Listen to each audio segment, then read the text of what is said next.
Hey Quad Bros, what's going on guys? Welcome back to the channel.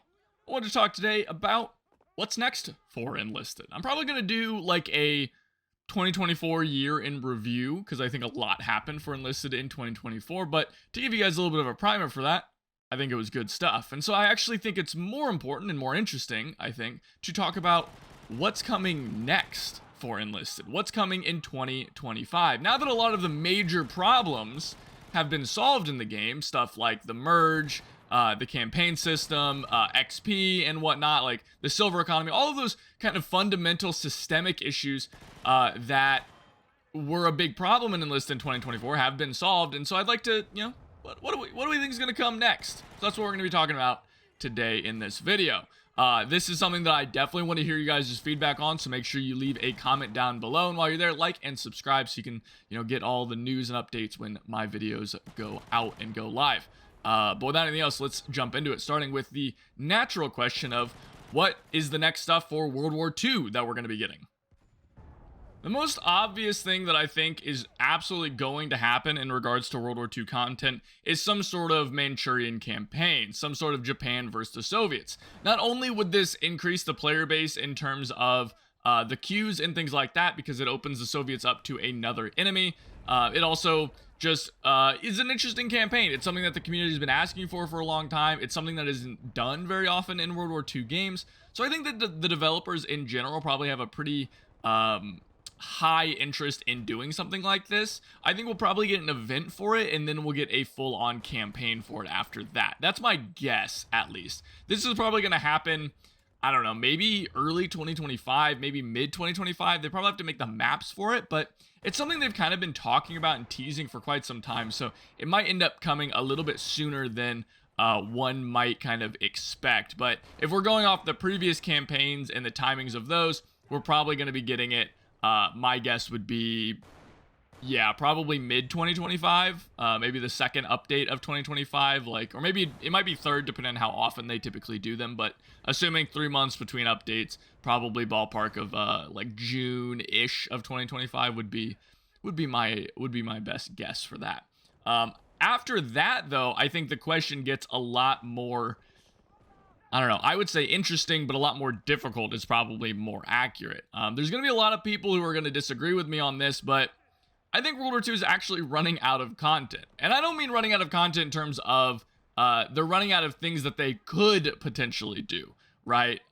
There's definitely things they could potentially do. There's tons of things they could potentially do.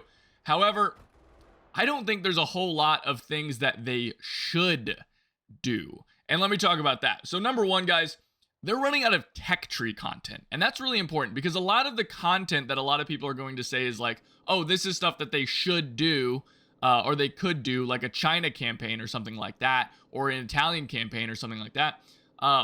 Yes, they should do that. And yes, they could do that. The problem is that they need content in the tech tree to go along with that. And maps take longer than content from the tech tree. And eventually, and we're already seeing this right now, they're running out of things to actually put in the content or in the tech tree, like new guns, new weapons, things like that. There's just not a lot left to put into these tech trees, and that means that these updates won't have any, important content. It'll just have maps, which isn't enough for a full-on update, right? They need to have something more. They need to have a full-on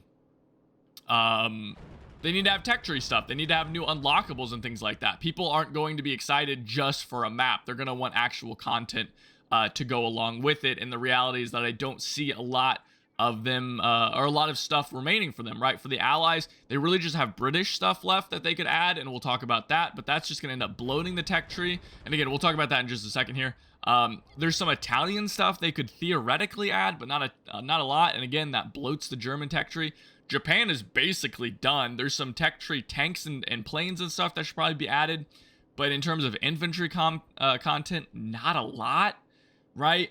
The Soviets are also super done. I mean, the Soviets have so much stuff in them. And, anything that they add at this point, again, is going to be just like prototype stuff.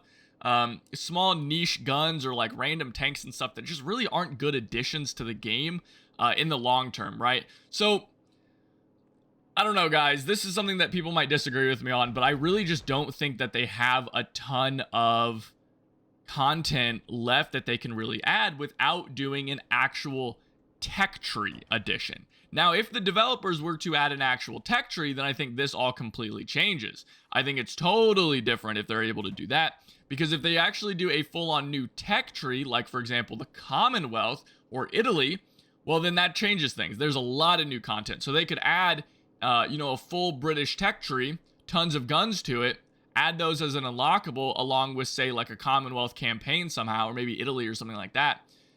Well, now we're talking, right? Now we can add a lot. We can kind of drip feed stuff. We can really make that last adding stuff to that tree. And I think that would be a really good way to go about it.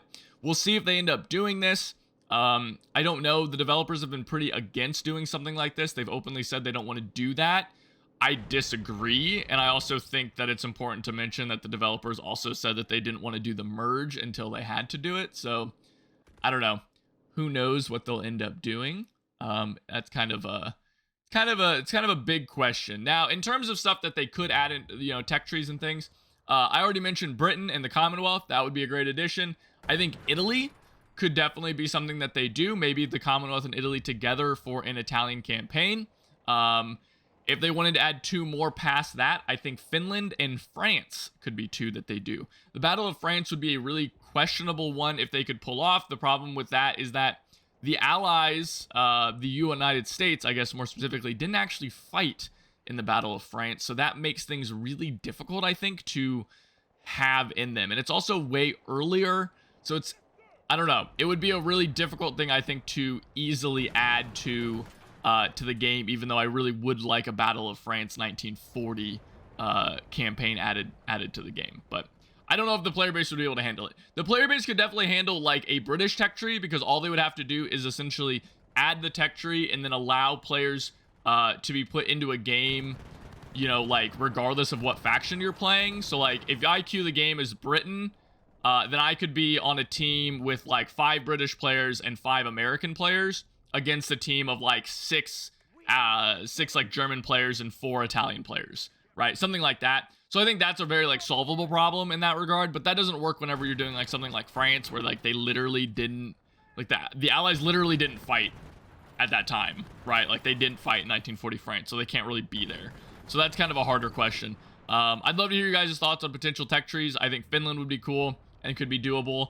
Definitely Britain would be an obvious choice, as well as of course Italy. So let me know your guys' thoughts in the comments below regarding that. Now let's move on to post World War II content, which is, I'm sure, going to be a controversial subject for a lot of people.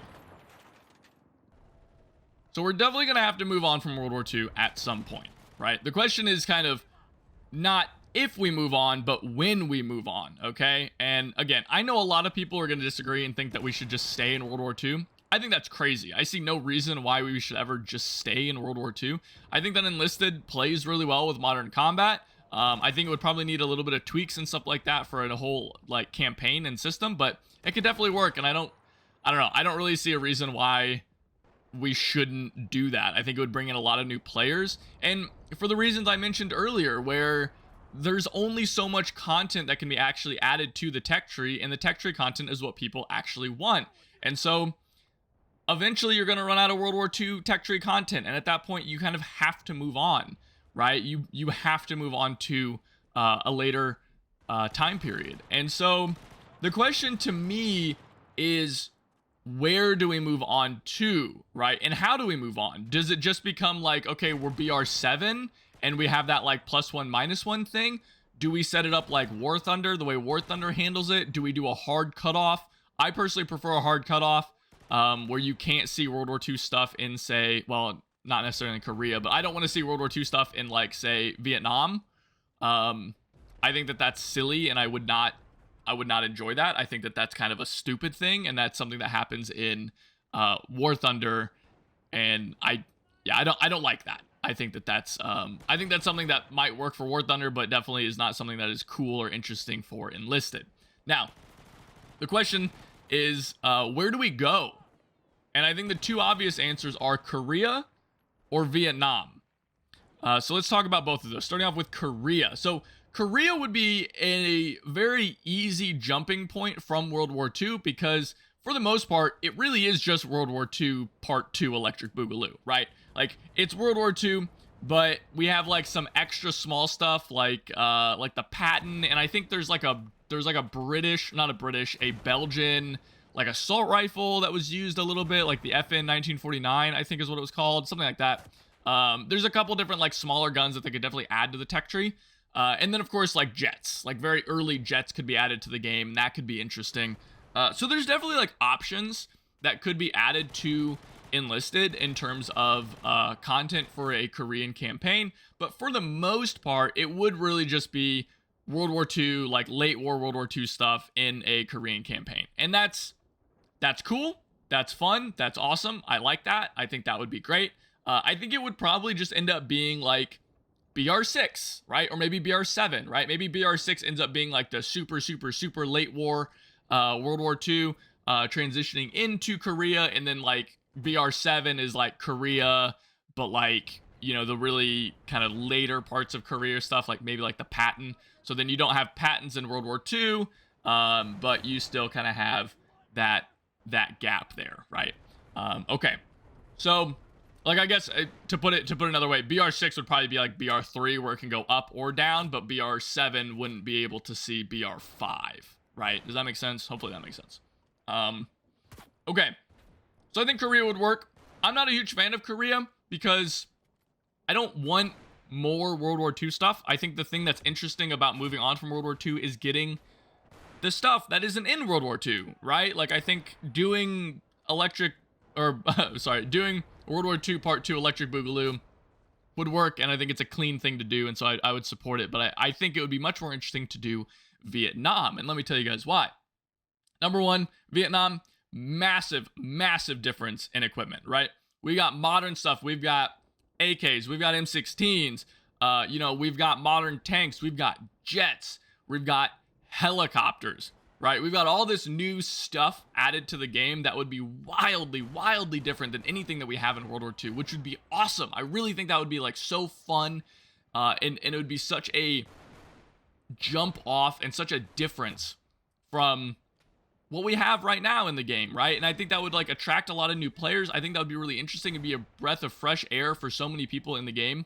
And I think it would be really, really cool, right? I think it would be great, especially helicopters. I think helicopters would be so amazing to see in Enlisted, right? You could have them as like transports, as like APCs, and that would be awesome. But you could also have them as like close air support. You could have Cobras. I don't think the Apache was in Vietnam, but you could have Cobras. Heinz were in Vietnam, right? Whatever the Soviet attack helicopter was, right? And that would be amazing. Like I just think like, you just get like Battlefield Vietnam or like Rising Storm ideas in your head, right? Like that's what, and you could have better anti-air, right? We could have a whole new class of anti-air soldiers that could have anti-air rockets and things like that, or maybe you can add them to like the anti-tank squad. It would work. It would be good, I think. I think it would be really interesting. I think it'd add like a whole new layer to the game. And it would be fun as hell. I really think it would be so fun, right? Like just flying over, blasting people, like listening to Fortunate Son and, CCR. I just think that's so cool. I think it would be great. It could be hard to balance. I don't disagree. I don't dispute that at all, but I think that they could do it, and I think that it would be very fun. But speaking of balance, I do think that we need to talk about gameplay and talk about some pretty big feedback that would need to happen if Enlisted were to go to the modern era. So if Enlisted were to go to the modern era, we would have to really be able to revamp a lot of the, gameplay, a lot of the, specifically guns, I think are the big thing, right? We would need to revamp and do a weapons overhaul, because I don't think that the way that Enlisted currently handles most weapons is going to work when you transition to a modern style game. Because right now, you have guns like the FG-42 or the T-20, the AVT, these very powerful like infantry-based weapons that are just way too strong, right? They have way too little recoil. In my opinion, this should happen before we even go to a modern system in a modern era, because I don't think it's realistic, or I think it's kind of completely absurd that a gun like the FG42 is so much more powerful than something like the STG, right? Like, I don't think that the T20, which is firing a fully automatic rifle caliber round, should be as accurate and have as little recoil as it does in the game. I think it is just a really silly thing, and is overall like a big problem with BR5. It's a really uninteresting gameplay loop in BR5 because you have these ridiculously high-powered guns that just do so much damage, and I really just don't think they should. I think they should have so much higher recoil as a trade-off for firing a full rifle round, right? Like, you're basically firing like a Mosin fully automatically. It's just, the recoil would be crazy, right? There's a reason that that modern assault rifles, for the most part, don't fire full rifle rounds. They fire intermediate cartridges because they're much more controllable. They have significantly less recoil, right? I don't know. That kind of drives me crazy. I'm not a gun nut. Maybe you guys know more about this kind of thing than I do. Probably do. Certainly do. But regardless, I think just from a balancing standpoint, that would be a lot better. Because otherwise, we're going to get situations where an AVT from 1940 is going to be a better weapon than a goddamn AK-47. That's ridiculous. I think that's crazy, right? Like, I don't think a gun that was made in 1940 should be better than a gun that was produced in 1956 or something like that, right? Like, why is a T20 going to be better than an M16? That's stupid, right? Like, nobody in real life today is still using T20s, except maybe, I guess, in like fucking Ukraine or some shit, right? Because they don't have any guns. Anyway, the point is that I think that there needs to be a significant balance overhaul that happens in the game to guns and to weapons in general, specifically to recoil and specifically to select fire full rifle round weapons. I would really like to see that both for the modern game and for Enlisted in World War II as well. The other thing that needs a major rework is HE, high explosive. This is something that's talked about all the time. I'm sure a lot of people understand this. HE needs to be overhauled.